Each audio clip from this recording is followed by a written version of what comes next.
Hi friends, welcome to NMR Study Circle. ఈ రోజు class లో జనరల్ సైన్స్ పార్ట్ 7 లో భాగంగా 20 బిట్స్ గురించి తెలుసుకుందాం. మరిన్ని క్లాసెస్ గురించి తెలుసుకోవాలనుకుంటే మీరు NMR స్టడీ సర్కిల్ ఛానల్ ని సబ్స్క్రైబ్ చేసి పక్కనే ఉన్న బెల్ ఐకాన్ ని క్లిక్ చేయండి. సో పార్ట్ 7 లో భాగంగా ఫస్ట్ బిట్ చూద్దాం. The process of making soap is called saponification. Saponification అంటే ఫ్యాట్ గాని ఆయిల్ ఆర్ లిపిడ్స్ ని చేస్తుందంటే ఇది ఎలా కన్వర్ట్ చేస్తుందంటే సోప్ గా కన్వర్ట్ చేస్తుంది. In the presence of ఆల్కాలి presence లో హీట్ చేయడం వల్ల ఈ మెటీరియల్ ని ఇది సోప్ గా కన్వర్ట్ అవుతుంది. ఈ ప్రాసెస్ ని ఏమంటారంటే సపోనిఫికేషన్ అంటారు. Next one, which of the following gas is chiefly found in biogas?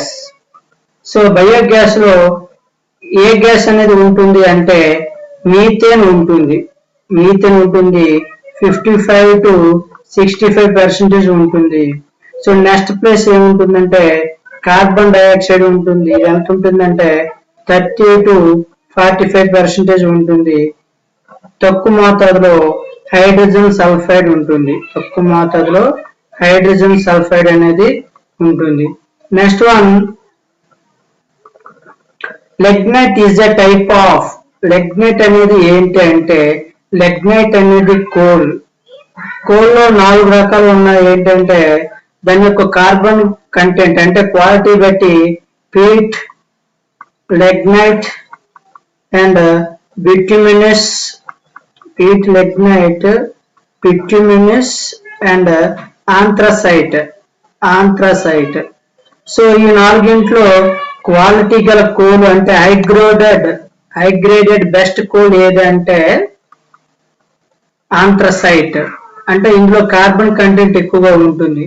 తక్కువ లో గ్రేడ్ కోల్ ఏదంటే peat, low grade coal. Okay, next one, fourth one, which of the following helps in the blood clotting? So blood clotting కి దేన్ని use చేస్తారంటే ఏ vitamin use చేస్తారంటే ఉపయోగపడుతుందంటే vitamin K. Vitamin K blood clotting కి ఉపయోగపడుతుంది. అదే విటమిన్ ఏ దేనికి ఉపయోగపడుతుందంటే దీన్ని యాంటీ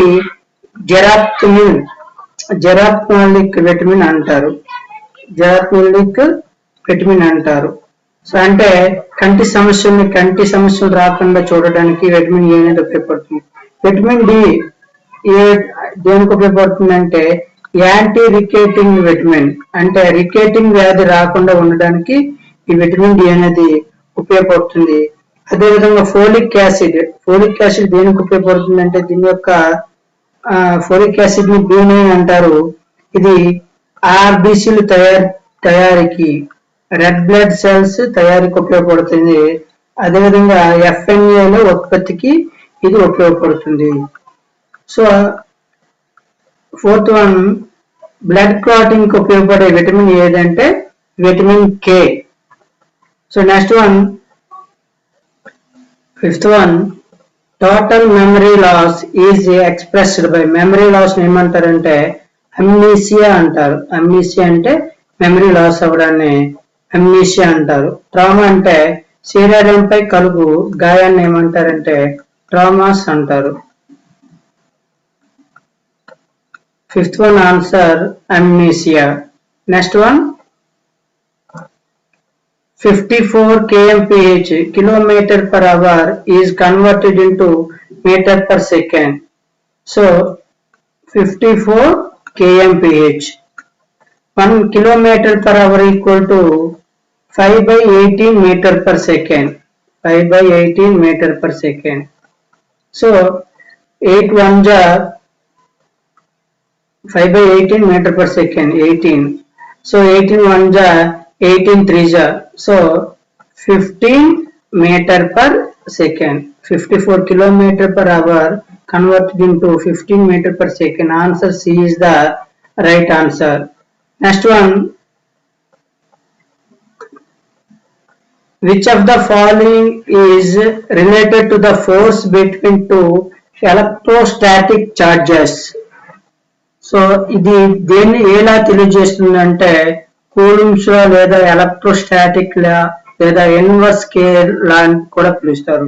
ఈ లా అంటే F equal to K into q1 q2 by r squared.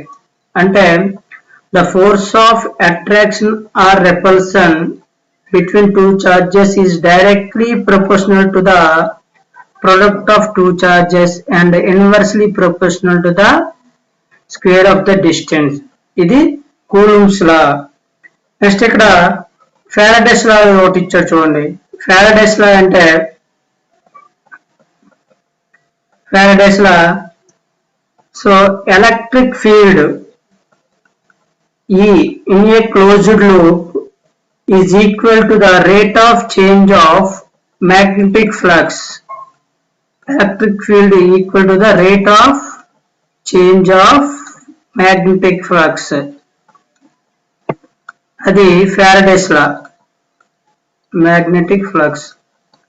So electric field around a closed loop is equal to the rate of change of magnetic flux. Adi Faraday's law. Next to Ohm's law. Ohm's law V equal to IR. V equal to IR. So the electric current is directly proportional to the potential difference. Adi Ohm's law. Next to Ampere's law.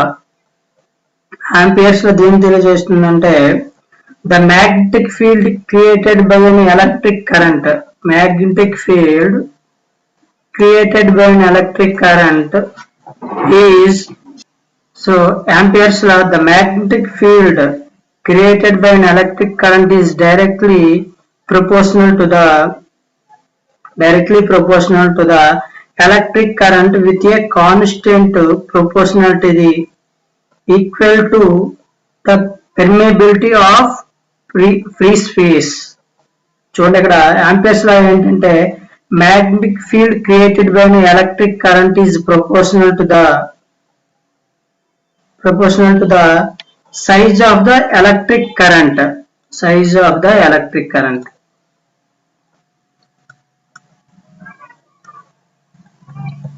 So ఇది Ampere's law.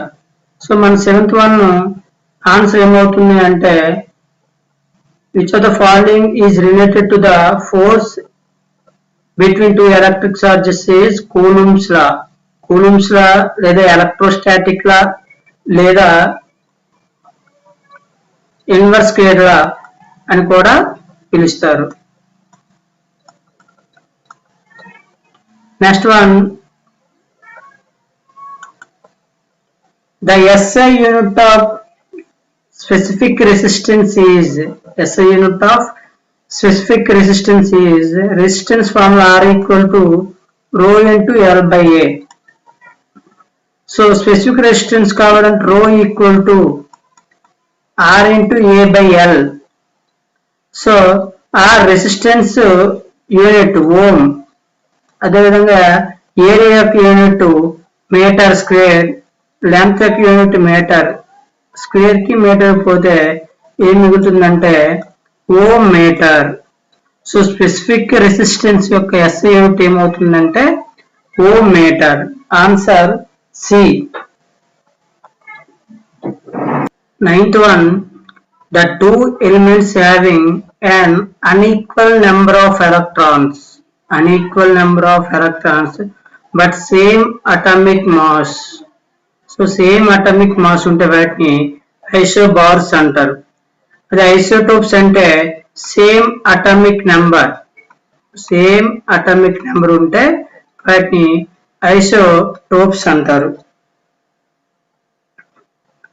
Next isoneutronic అంటే number of neutrons are same neutrons ఉంటే isoneutronic అంటారు. Okay, isotonic అంటే same osmolarity లేదా same solute concentration ఉంటే isotonic అంటారు. Same solute concentration అంటే వీటిని ఐసోటోనిక్ అంటారు. సో ఇక్కడ ఆన్సర్ 91 ఆన్సర్ ఏమవుతుందంటే ఐసోబర్స్. ఐసోబర్స్ అంటే same atomic mass. Next one, a 100-watt bulb is burnt every day for 15 hours. 100-watt bulb, what will be the cost of consumption in 30 days? 30 days, the rate of 50 paisa per minute.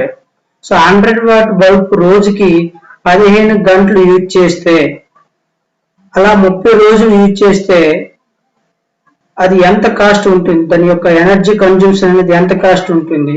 So unit కి 50 పైసా అయితే దాని యొక్క cost consumption ఎంత అని అడిగారు. So ఇక్కడ మనం total energy consumption in 30 days, 30 days లో ఎంత ఎనర్జీ కన్జ్యూమ్షన్ అయ్యిందనేది మనం ఫస్ట్ కనుగొనాలి. So 100-watt bulbs 15 hours in 30 days ఎంత ఎనర్జీ కన్జ్యూమ్షన్ అయింది? 45,000 watts. 45,000 watts పవర్ అనేది ఎనర్జీ కన్జ్యూమ్షన్ అయింది. ఇప్పుడు వీటిని 45,000 watts ని యూనిట్స్ లో కన్వర్ట్ చేయాలి. సో యూనిట్స్ లో కన్వర్ట్ చేయాలంటే unit of electricity is calculated in kilo watts. వీటిని 1 యూనిట్ అంటే కిలో వాట్స్ లో కన్వర్ట్ చేస్తారు. సో ఎన్ని యూనిట్స్ అవుతాయి ఇది కిలో వాట్స్ లో కన్వర్ట్ చేస్తే? 45 కిలోవాట్స్. 45 కిలోవాట్స్. వీటిని కిలోవాట్స్ లో కన్వర్ట్ చేస్తే 45 కిలోవాట్స్. సో అయితే the total cost of consumption,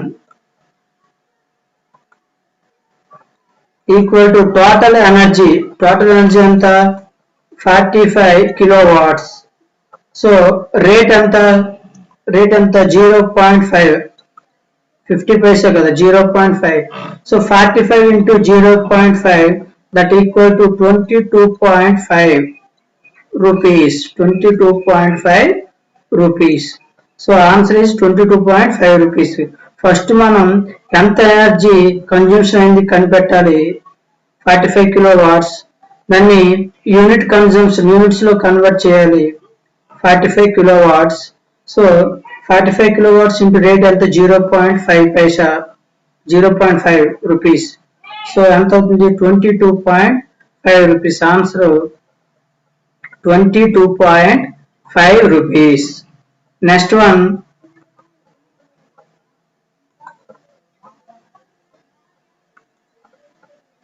what is the effect of alcohol in the human body? Human బాడీలో ఆల్కహాల్ ఎఫెక్ట్ ఏం చేస్తుంది? ఆల్కహాలిక్ ఏం చేస్తుందంటే it decreases it's sensitivity. It decreases bodies sensitivity. So అంటే ఎక్కువగా liver damage అనేది జరుగుతుంది. ఆల్కహాల్ ఎక్కువగా తాగడం వల్ల లివర్ డ్యామేజ్ జరిగి ఏ వ్యాధి వస్తుందంటే సిర్రోసిస్ అనే వ్యాధి వస్తుంది. సిర్రోసిస్ అనే వ్యాధి వస్తుంది. Next one, which group of blood can be given to a person having group A blood? So A group blood గల వారికి ఏ గ్రూప్ బ్లడ్ ఇవ్వచ్చు అంటే A and O group. O group ఏమంటారంటే యూనివర్సల్ బ్లడ్ డోనర్, విశ్వదాత అంటారు. విశ్వదాత కాబట్టి వీళ్ళు ఏ గ్రూప్ గల బ్లడ్ వరకైనా బ్లడ్ ఇవ్వచ్చు. సో నెక్స్ట్ ఏ గ్రూప్ వరకు కూడా ఏ గ్రూప్ బ్లడ్ కి ఇవ్వచ్చు. సో విశ్వదాత ఓని. ఆన్సర్ ఏమవుతుంది? A and O group. Next one, S Chandrasekhar was awarded Nobel Prize for his contribution in the field of physics. ఇప్పుడు అంటే 1983. ఈయన ఏం కనిపెట్టారు అంటే process of importance to the structure and evaluation of the stars. Structure and evolution of the stars. ఇది కనుగొన్నందుకు అతనికి Nobel prize అనేది 1983లో వచ్చింది. సో ఇతను ఇంకేం కనిపెట్టాడంటే చంద్రశేఖర్ లిమిట్ అంటే నక్షత్రాల యొక్క ఆవిర్భావం గురించి ఇతను పరిశోధన సాగించాడు కాబట్టి ఇతనికి నోబెల్ ప్రైజ్ అనేది వచ్చింది. 14th one, the air bubble shines in water due to total internal reflection. ఎలా అంటే స్పీడ్ ఆఫ్ లైట్ అనేది ఎయిర్ బబుల్లో ఎక్కువగా ఉంటుంది. సో వాటర్ లో ఎలా ఉంటుందంటే తక్కువగా ఉంటుంది. స్పీడ్ ఆఫ్ లైట్ ఎయిర్ బబుల్లో ఎక్కువగా ఉంటుంది, వాటర్ లో తక్కువగా ఉంటుంది. అప్పుడు ఏమవుతుందంటే లైట్ అనేది రిఫ్లెక్ట్ అవుతుంది, బబుల్ నుండి లైట్ అనేది రిఫ్లెక్ట్ అవుతుంది. ఇది ఎలా కనిపిస్తుంది అంటే ఒక మిర్రర్ లా కనిపిస్తుంది. మిర్రర్ లా కనిపించడం వల్ల ఎయిర్ బబుల్ అనేది మనకి మెరుస్తున్నట్టు కనిపిస్తుంది. సో దీని కారణం ఏంటంటే total internal reflection. Next one, the heaviest metal among the following. Heaviest metal ఏది అంటే యురేనియం. So 92, uranium 238. సో ఇది ప్రకృతిలో లభించే అతి భారయుతమైన మూలకం.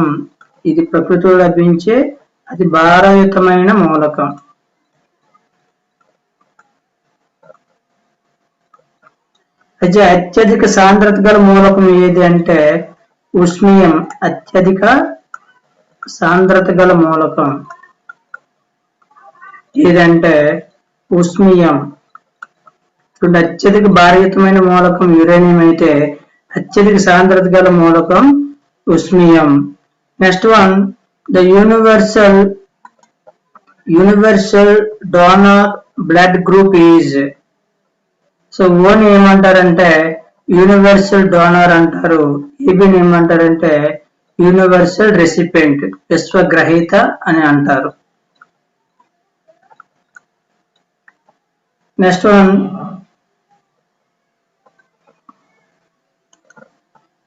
To makes steel hard we added. So steel అనేది గట్టిగా ఉండడానికి దేన్ని యాడ్ చేయాలంటే కార్బన్. సో ఈ కార్బన్ ఎంత పర్సెంటేజ్ ఉంటుందంటే 1.1 to 1.5% వరకు ఈ స్టెయిన్లెస్ స్టీల్ లో కార్బన్ ఉంటుంది. ఇది ఏ మిశ్రమం అంటే స్టెయిన్లెస్ స్టీల్, ఇనుము, chromium, nickel, carbon. Stainless steel అనేది ఇన్ని మిశ్రమాలు, ఇన్ని మూలకాలను కలిగి ఉంది. Next one, the domestic LPG cylinder are not provided with barometer because LPG cylinder లో barometer ఉండదు. ఎందుకంటే they do not measure the quantity. అది మెజర్ చేయలేదు కాబట్టి, క్వాంటిటీని మెజర్ చేయలేదు కాబట్టి. LPG అంటే లిక్విఫైడ్ పెట్రోలియం గ్యాస్. ఇందులో ఏముంటుందంటే ఎక్కువ బ్యూటేన్ ఉంటుంది. ఎల్పిజిలో ఉండే మూలకం ఏదంటే butane. Next one, 19th one, the cooling agent in a refrigerator is. refrigerator లో కూలింగ్ ఏజెంట్ ఏది అంటే ఫ్రియాన్. సో వీటినే క్లోరోఫ్లోరో కార్బన్స్, హైడ్రోక్లోరో కార్బన్స్ అని పిలుస్తారు. వీటినే ఫ్రియాన్ ఏజెంట్స్ అని కూడా పిలుస్తారు. Next one, the study of sound is called acoustics. 20 option A. Next ఇక్కడ మరికొన్ని ఆప్షన్స్ ఇచ్చారు. ఏరోనాటిక్స్ అంటే science of flight. Science or art of flight. Flights గురించి స్టడీ చేసేది ఏమంటే ఏరోనాటిక్స్. Next aesthetics. యాస్థెటిక్స్ అంటే the philosophy of fine arts. The philosophy of fine arts ఏమంటారంటే aesthetics అంటారు. Next one agronomy. ఆగ్రోనమీ అంటే the science of soil management. The science of soil management. Soil management గురించి చదివేది ఏంటంటే agronomy. So 20 answer. The study of sound is called acoustics. So మనం ఈ వీడియోలో 20 bits నేర్చుకున్నాం. నెక్స్ట్ వీడియోలో జనరల్ సైన్స్ పార్ట్ 8 లో భాగంగా మరికొన్ని బిట్స్ నేర్చుకున్నాం. Thanks for watching.